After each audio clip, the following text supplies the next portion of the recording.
LeBron James ang lupet ng advice kay Bronny James.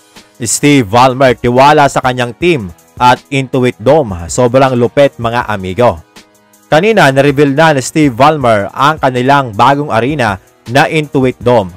Dito ipinakita ang bago at malulupit na features mga amigo. Mayroon itong 360 screen kung saan pag inintroduce ang player ay napakalupit talaga. Nakalagay halos lahat ng impormasyon ng naturang player. Simula sa size ng sapatos, kung saan siya na-draft, height, timbang, at maski edad mga amigo. Nilalagay din mga amigo ang mga player na nasa loob ng court at sa oras na umiscore ito mga amigo ay automatic na ipa-plus sa picture ng player. Bukod pa dyan mga amigo, ang upuan ay may kulay at pwede itong magbago-bago mga amigo. At mayroon din itong sariling USB port para makapag-charge ka. Kaya wala kang dapat ipag-alala kung malulobat ang iyong cellphone.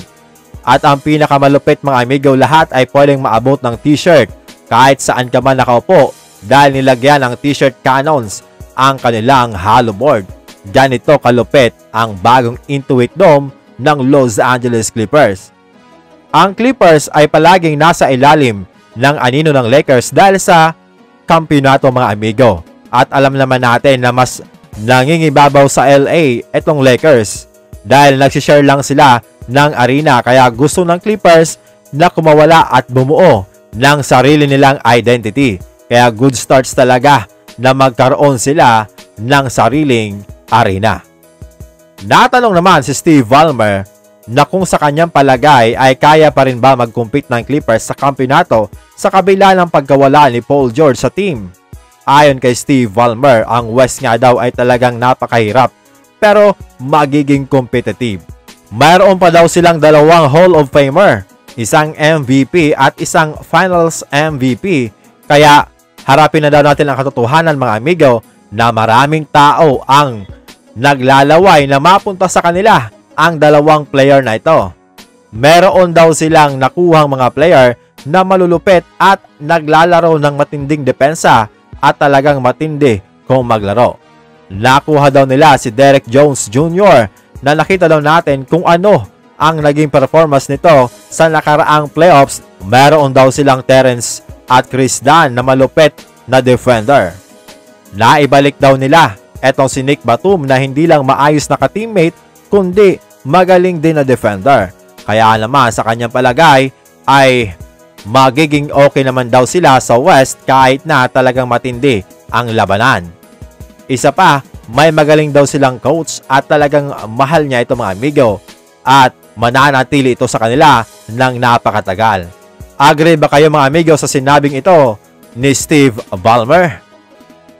Samantala, ang napaka-controversial at most hype na 55th pick sa NBA na si Bronny James ay gumaganda na ang performance hindi lang sa depensa kundi maging sa opensa.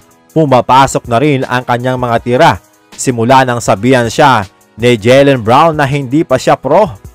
Kaya naman ayon sa kanyang ama na si LeBron James, bilang pamilya daw ay talagang proud sila na nandito na nga sa stage na ito etong si Bronny James.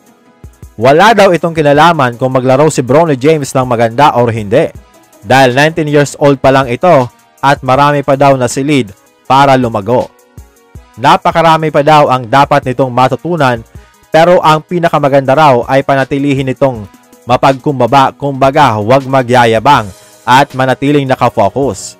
Kaya naman, ang magagandang bagay daw ay patuloy na darating kapag patuloy siyang magtatrabaho ng maayos para mas lalo pang gumaling.